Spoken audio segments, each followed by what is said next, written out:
Bonjour mes bien-aimés en Christ, et j'espère que vous allez tous bien par la grâce de Dieu. Aujourd'hui, nous allons parler de Jésus-Christ de Nazareth, le Fils de Dieu. Nous allons montrer à travers les Écritures qui est Jésus de Nazareth, pourquoi il est venu sur cette terre et quelle parole il a mené, quel évangile il a mené, et après sa résurrection, qu'est-ce qu'il continue de faire au ciel. Nous allons démontrer ça bibliquement et j'invite tout le monde à partager cette vidéo, à envoyer ça dans leur groupe et à liker. Parce qu'en mettant sur le lien YouTube like, donc ça peut YouTube réfère cette vidéo à plusieurs personnes. Donc j'invite tout le monde à s'abonner et à partager la bonne nouvelle du Christ. Père, je bénis ta parole au nom de Jésus de Nazareth. Prends contrôle de ces moments, Seigneur. Que ton Esprit Saint, Seigneur, prenne contrôle. Au nom de Jésus de Nazareth. Amen. Amen, amen. Comme je disais tantôt, nous allons parler de notre Seigneur et Sauveur Jésus de Nazareth. Qui est Jésus de Nazareth?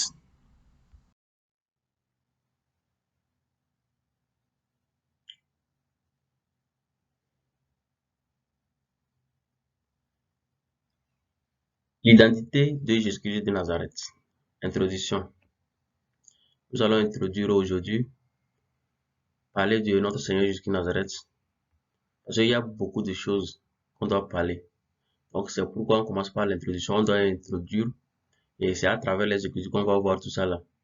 Que dit la parole de Dieu?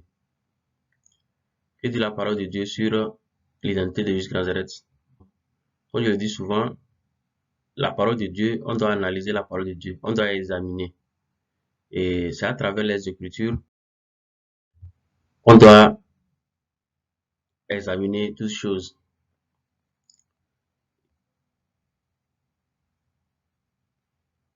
Dans cette étude sur l'identité du Seigneur Jésus de Nazareth, le Seigneur veut amener tout croyant à connaître son identité, qu'il n'y ait plus de confusion dans le corps du Christ. Pourquoi je dis qu'il n'y ait plus de confusion dans le corps du Christ? Parce que d'autres disent que Jésus-Christ est en même temps son Père, son Fils et le Saint-Esprit. D'autres disent que Jésus-Christ est juste un prophète. D'autres disent que Jésus-Christ est juste un messager. Mais nous allons voir que dit la parole de Dieu. Que dit la parole de Dieu sur l'identité de notre Christ. Donc, c'est ce que on va essayer à travers ce message d'aller vérifier, d'aller interroger la parole de Dieu pour voir est-ce ceux qui disent que Jésus-Christ est en même temps son Père, son Fils et le Saint-Esprit, est-ce qu'ils ont raison? Ceux qui disent que Jésus-Christ est juste un prophète, est-ce qu'ils ont raison? Ceux qui disent que non, Jésus-Christ c'est un messager, est-ce qu'ils ont raison? Donc nous allons décortiquer ce que la parole dit à son sujet. Et restons à savoir que depuis l'alliance, l'ancienne alliance, jusqu'à la nouvelle alliance, la parole de Dieu parle de Jésus-Christ de Nazareth. Ça parle du Christ. Qui est Jésus-Christ? Qui est Jésus-Christ? Jésus-Christ est-il le Fils de Dieu très haut? Jésus-Christ est-il le Fils de Dieu très haut?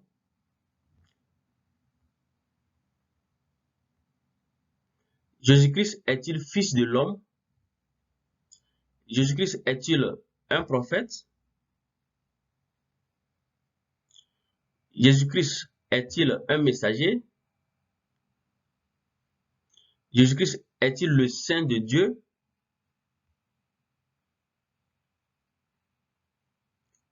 Jésus-Christ est-il Dieu? Je répète, ce sont les questions qu'on doit chercher dans la Bible pour qu'il n'y ait plus de confusion. Qui est Jésus-Christ? Jésus-Christ est-il le Fils de Dieu très haut? Jésus-Christ est-il Fils de l'homme? Jésus-Christ est-il un prophète? Jésus-Christ est-il un messager? Jésus-Christ est-il le Saint de Dieu? Jésus-Christ est-il Dieu?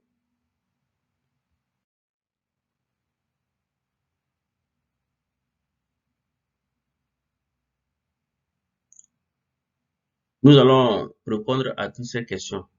Donc, pour répondre à toutes ces questions, nous disons que Jésus-Christ est tout. Il est Dieu, Fils de Dieu. Il est homme, il est messager, il est saint de Dieu et prophète. Il est Dieu, il est Fils de Dieu, il est messager, il est le saint de Dieu et prophète. Il est la parole de Dieu. Jésus-Christ est la parole de Dieu. Jésus-Christ est la parole de Dieu. Donc, nous allons maintenant aller dans la Bible. On va lire Jean 1.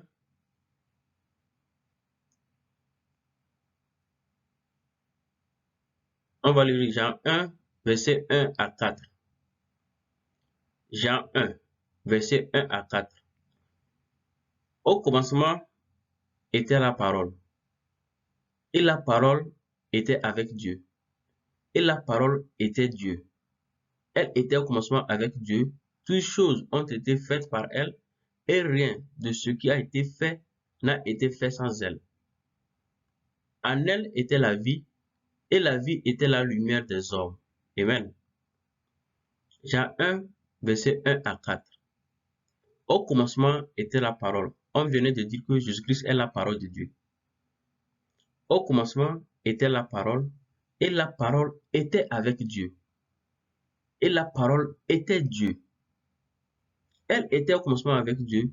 Toutes choses ont été faites par elle. Et rien de ce qui a été fait n'a été fait sans elle. En elle était la vie. Et la vie était la lumière des hommes. Amen. Donc, ici, on voit clairement que toutes choses ont été créées par Jésus de Nazareth, car c'est lui la parole de Dieu. Donc, retenez une chose, Jésus est la parole de Dieu. Jésus-Christ de Nazareth est la parole de Dieu. Il est Dieu, il est Fils de Dieu, il est la vie, il est la lumière du monde, c'est-à-dire la lumière des hommes. Il est un messager, il est un prophète, il est tout. Toutes les questions qu'on se pose, Jésus-Christ est tout. Il a la plénitude de Dieu en lui. Il est Dieu, il est Fils de Dieu. Commencez par déclarer ça dans vos vies, qu'il n'y ait plus de confusion. Commencez par dire que Jésus-Christ est Dieu, est Fils de Dieu. Donc, nous allons parler de la naissance et du baptême de Jésus de Nazareth. Et on va voir ce qui s'est passé. Comment il est venu au monde. Comment notre Seigneur Jésus de Nazareth est venu au monde. Je sais que plusieurs personnes le savent, mais il est bon qu'on n'aille pas à pas. Pourquoi j'amène ceci? C'est pour que on aille à l'origine des choses. Pour que on aille pas à pas pour comprendre la parole de Dieu. Parce que si on saute pour aller parler de ce que Jésus-Christ est en train de faire au ciel actuellement, beaucoup de personnes, plusieurs personnes ne vont pas comprendre. Mais si on passe par sa naissance, comment il a fait, comment il a vécu jusqu'à sa mort et sa résurrection, là, le peuple de Dieu peut comprendre maintenant. Parce que l'alliance, l'ancienne alliance, on va parler de l'ancienne alliance et de la nouvelle alliance. Et qu'est-ce qu'on faisait dans l'ancienne alliance et qu'est-ce qu'on fait maintenant dans la nouvelle alliance. Et qui a apporté la nouvelle alliance? Voyez, non. Donc, on va aller dans Luc. On va aller dans Luc 1 à partir de verset 26.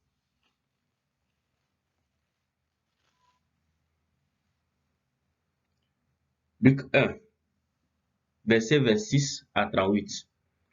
Je lis la parole de Dieu. Au 6e mois, l'ange Gabriel fut envoyé par Dieu dans une ville de Galilée appelée Nazareth, Je reprends. Au 6e mois, l'ange Gabriel fut envoyé par Dieu dans une ville de Galilée appelée Nazareth, auprès d'une vierge fiancée à un homme de la maison de David nommé Joseph. Auprès d'une vierge fiancée à un homme de la maison de David nommé Joseph. Le nom de la vierge était Marie. L'ange entra chez elle et dit, je te salue, toi à qui une grâce a été faite. Le Seigneur est avec toi. L'ange entra chez elle et dit, je te salue, toi à qui une grâce a été faite. Le Seigneur est avec toi. Troublée par cette parole, Marie se demandait ce que pouvait signifier une telle salutation.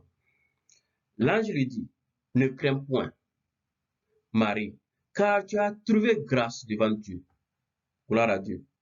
Et voici, tu deviendras enceinte, et tu enfanteras un fils, et tu lui donneras le nom de Jésus, Yeshua. Il sera grand et sera appelé fils du Très-Haut. Je répète, il sera grand et sera appelé fils du Très-Haut.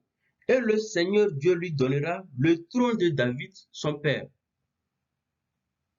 Il régnera sur la maison de Jacob éternellement, et son règne n'aura point de fin. Amen. Marie dit à l'ange, comment cela se fera-t-il, puisque je ne connais point d'homme? L'ange lui répondit, le Saint-Esprit viendra sur toi, et la puissance du Très-Haut te couvrira de son ombre.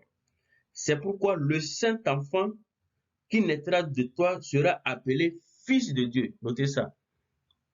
Dès le commencement, on a appelé Jésus-Christ de Nazareth, l'ange a appelé Jésus-Christ de Nazareth Fils de Dieu. Dès le commencement, lorsque l'ange était venu voir Marie pour l'apporter la bonne nouvelle qui viendra sauver l'humanité. Oh, alléluia. La bonne nouvelle du Christ, de la parole de Dieu. Oui, oui. L'ange lui répondit, le Saint-Esprit viendra sur toi et la puissance du Très-Haut te couvrira de son ombre. C'est pourquoi le Saint-Enfant qui naîtra de toi sera appelé Fils de Dieu. Ce n'est pas un être humain qui a appelé Jésus-Christ de Nazareth Fils de Dieu. C'est l'ange lui-même, dès le commencement, qui a dit dans la parole. C'est pourquoi le Saint-Enfant qui naîtra de toi sera appelé Fils de Dieu. Nous allons voir, nous allons continuer.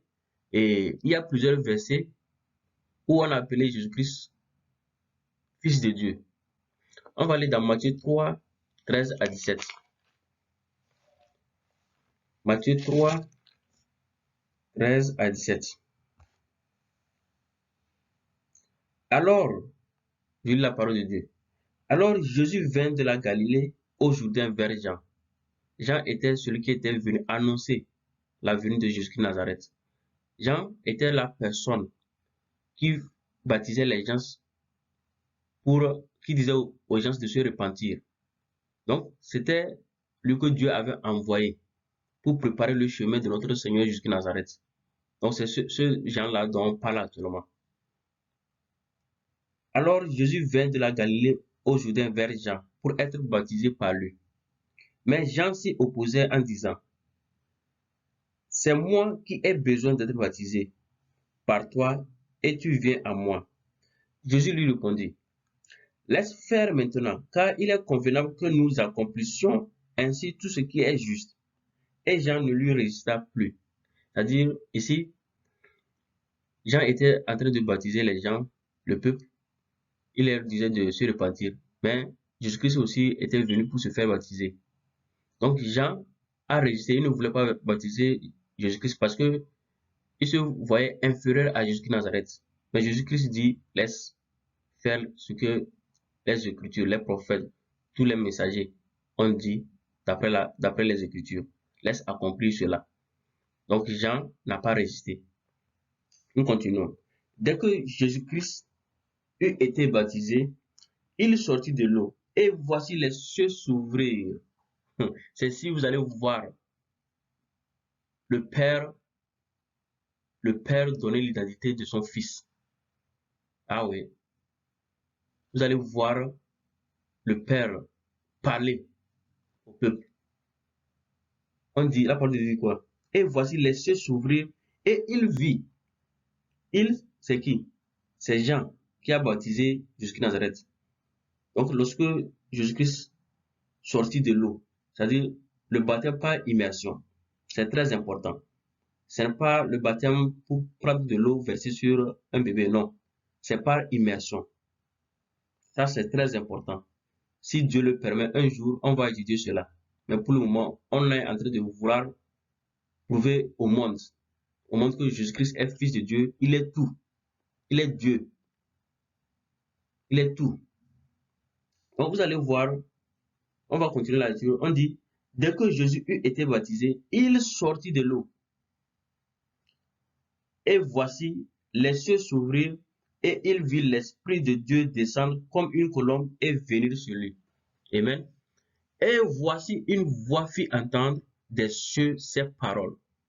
Celui-ci est mon fils bien-aimé, en qui j'ai mis toute mon affection. Répétez, mes frères et sœurs. Celui-ci est mon fils bien-aimé, en qui j'ai mis toute mon affection. Répétons cela ensemble, s'il vous plaît, parce que c'est très intéressant. La parole de Dieu est merveilleuse. Dieu, depuis les cieux, parle maintenant. Parle, parce qu'il donne l'identité de Jésus-Christ de Nazareth. Il donne l'identité de son fils bien-aimé. Il dit, celui-ci est mon fils bien-aimé, en qui j'ai mis toute mon affection. Gloire à Dieu. Amen.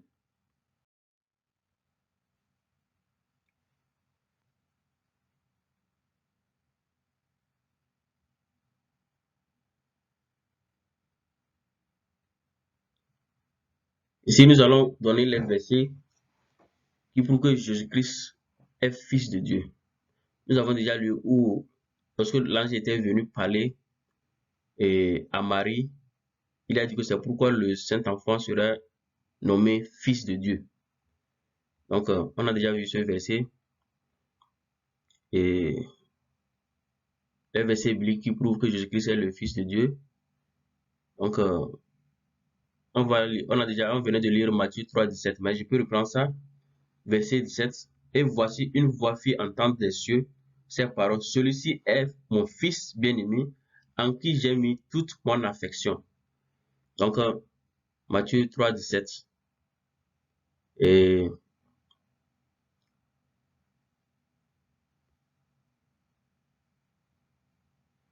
on peut aller aussi, il y a Matthieu 17, 5. Il y a plusieurs versets qui expliquent cela. Comme il parlait encore, une nuée lumineuse les couvrit. Et voici une voix fit entendre de la nuée ces paroles. Celui-ci est mon fils bien-aimé, en qui j'ai mis toute mon affection. Écoutez-le. C'est très important. Pour faire un petit résumé, lorsque l'ange était venu, on appelait Jésus fils de Dieu. Lorsqu'il s'est fait baptiser, donc, Dieu aussi a parlé. Il a dit que celui-ci est mon fils bien-aimé. Maintenant, après tout, ceux qui lisent la parole de Dieu, vous allez voir, lisez tous les chapitres de Matthieu 17, là, vous allez comprendre. Il était avec ses apôtres. Donc, et une nuit les couvrit. Parce qu'il y avait, attendez, on va aller là-bas pour expliquer en même temps. Matthieu 17. Là, vous allez comprendre pourquoi Dieu est venu parler encore. 17. La parole de Dieu dit quoi? 6 jours après du verset 1. Matthieu 17, verset 1. 6 jours après, Jésus prit avec lui Pierre, Jacques et Jean, son frère, et il les conduisit à l'écart sur une haute montagne. Il fut transfiguré devant eux. Son visage resplendit comme le soleil et ses vêtements devinrent blancs comme la lumière. Et voici, Moïse et Élie leur apparurent, s'entretenant avec lui. C'est-à-dire Moïse et Élie. Donc, ils sont venus il parlait avec Jésus de Nazareth. Pierre, prenant la parole, dit à Jésus, Seigneur, il est bon que nous soyons ici, si tu le veux. Je dresserai ici 3 tentes, une pour toi, une pour Moïse et une pour Élie. Comme il parlait encore, une nuée lumineuse les couvrit. Et voici une voix fit entendre de la nuée ces paroles. Celui-ci est mon fils bien-aimé, en qui j'ai mis toute mon affection.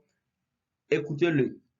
On peut poursuivre maintenant en lisant 6. Lorsqu'ils entendirent cette voix, les disciples tombèrent sur leur face et furent saisis d'une grande frayeur. Mais Jésus, s'approchant, les toucha et dit, Levez-vous, n'ayez pas peur. Ils levèrent les yeux et ne virent que Jésus seul. Amen. Donc, encore une fois, Dieu a attesté l'identité de notre Seigneur jusqu'à Nazareth.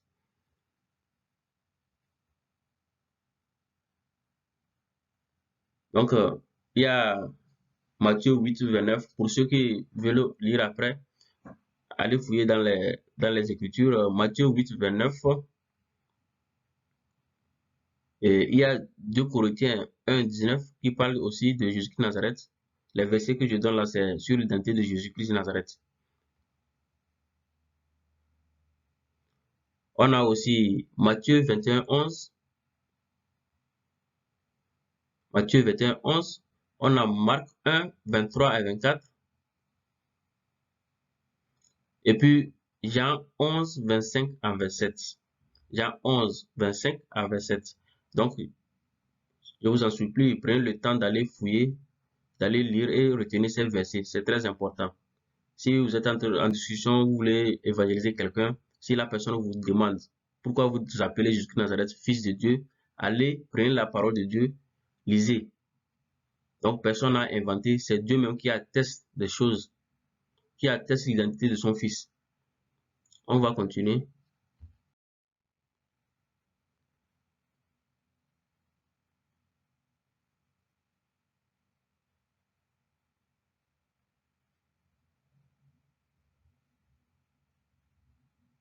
Nous parlerons prochainement, si Dieu permet, de l'ancienne alliance.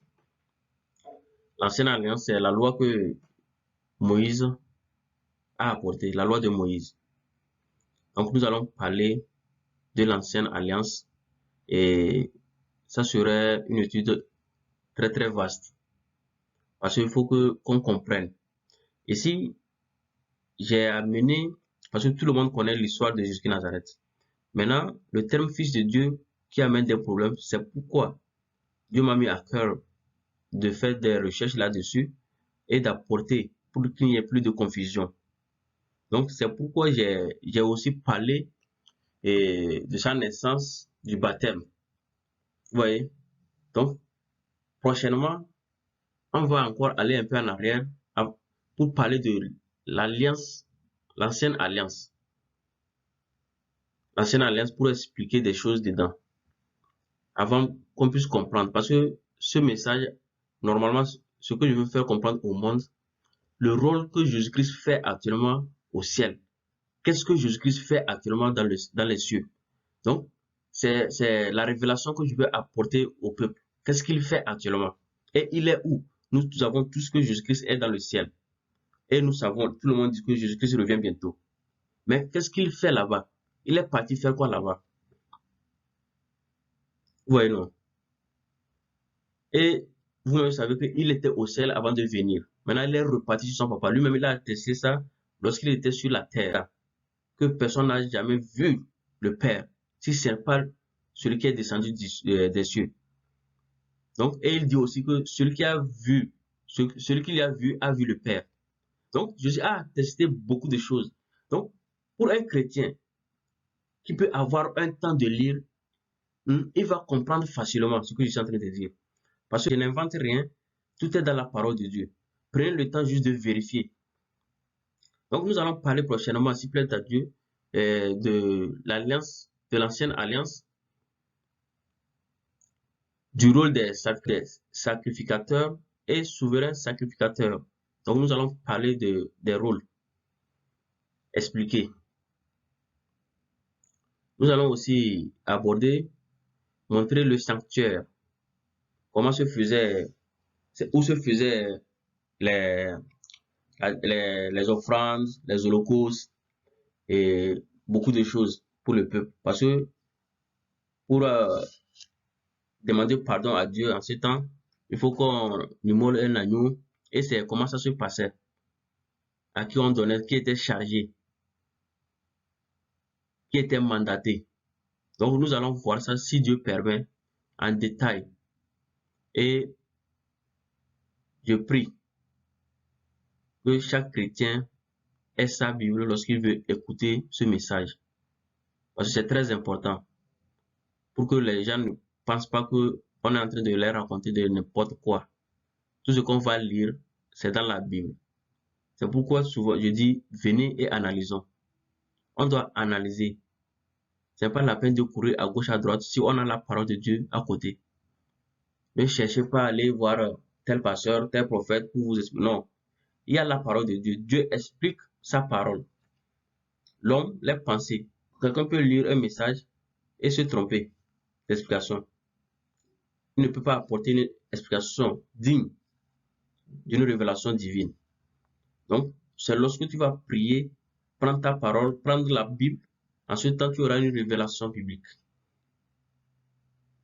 Et du sanctuaire de l'arche de l'alliance. C'est quoi l'arche de l'alliance? C'est très important. De l'arche de l'alliance. Comment et pourquoi ils ont fait l'arche de l'alliance? Nous allons montrer cela, nous allons expliquer, nous allons montrer les images de l'arche de l'alliance, comment, on va montrer le temple, le sanctuaire, tout. On va montrer tout cela par la grâce de Dieu. Et prenez des notes. Les 10 commandements. Nous allons parler, on avait parlé dans les anciens messages, mais on va encore reprendre parce que les 10 commandements, on va parler des 10 commandements que Dieu a donnés à Moïse pour le peuple. Donc nous allons voir actuellement est-ce que les 10 commandements sont toujours d'actualité et où se trouvaient les 10 commandements parce que c'était écrit sur des tables, sur des pierres. Donc, et c'est où on avait déposé cela. On va expliquer tout pas à pas par la grâce de Dieu.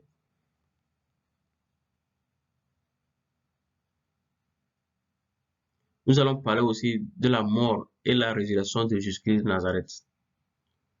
De la mort et de la résurrection de Jésus-Christ de Nazareth.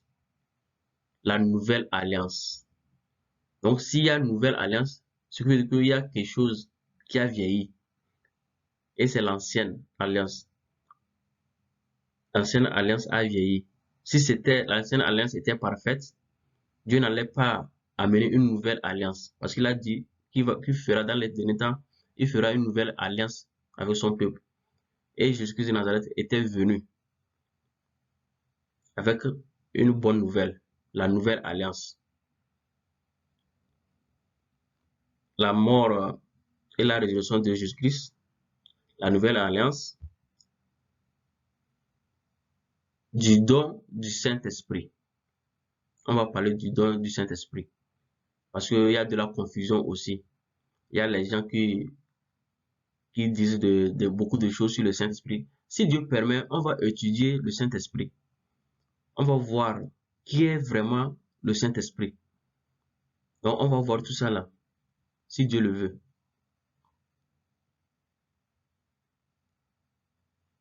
La promesse de Jésus-Christ Nazareth pour tout croyant. La personne qui va croire en notre Dieu et à son Fils Jésus-Christ Nazareth. Quelle est la promesse de Jésus-Christ Nazareth pour ce croyant? Donc, on va voir tout ça là, par la grâce de Dieu.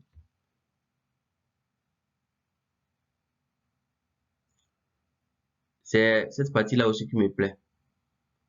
Ici, on va montrer le moment instant, l'instant X là, le moment que Jésus-Christ de Nazareth est arrivé au ciel. Comment ça s'est passé au ciel? Et tout ça là, c'est dans la parole de Dieu. Pour ceux qui se tournent actuellement, c'est dans la parole de Dieu. L'arrivée au ciel de Jésus-Christ de Nazareth. Nous allons montrer ça bibliquement. La manière dont ça s'est passé, lorsqu'il est arrivé, qu'est-ce qui s'est passé en fait. Donc nous allons démontrer cela par la parole de Dieu.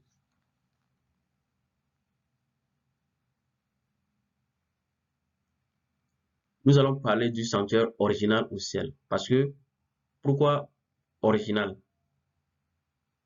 Lorsque Dieu parlait à Moïse, il lui a dit de s'assurer, de faire tout ce qu'il a vu sur la montagne, lorsqu'on lui a montré tout ce qui se trouve au ciel.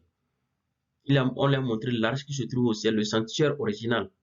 Nous allons montrer cela par la parole de Dieu. Il y a beaucoup de révélations dans la parole de Dieu. Il y a beaucoup de révélations.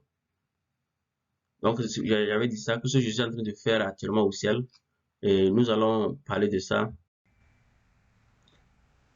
Bien-aimé en Christ, merci d'avoir passé du temps à suivre cet enseignement sur l'identité du Christ, de notre Seigneur et Sauveur personnel.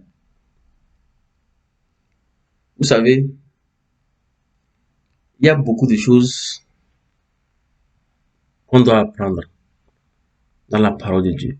Mais si on n'a pas le temps de lire la parole, on serait toujours trompé par les faux messages, par les faux messagers de Dieu, par les faux messages, parce que quelqu'un vient vous tromper, or la Bible est à côté. Donc je prie tout un chacun d'avoir du temps de toujours lire la parole de Dieu, de méditer, de prier. Je vous remercie beaucoup. Je vous aime tous au nom de notre Seigneur Jésus de Nazareth. S'il y a des choses, des commentaires, des messages, je vais mettre mon numéro, écrivez-moi. Si vous voulez qu'on prie ensemble, on va prier ensemble afin que le Seigneur fasse grâce à tout le monde. On doit vivre en communion, mes frères et sœurs en Christ. Aimez vos prochains sont les commandements que Jésus a amenés. Aime ton Dieu, aime ton prochain comme toi-même. Merci mes bien-aimés en Christ. Je vous remercie. Partagez cette vidéo.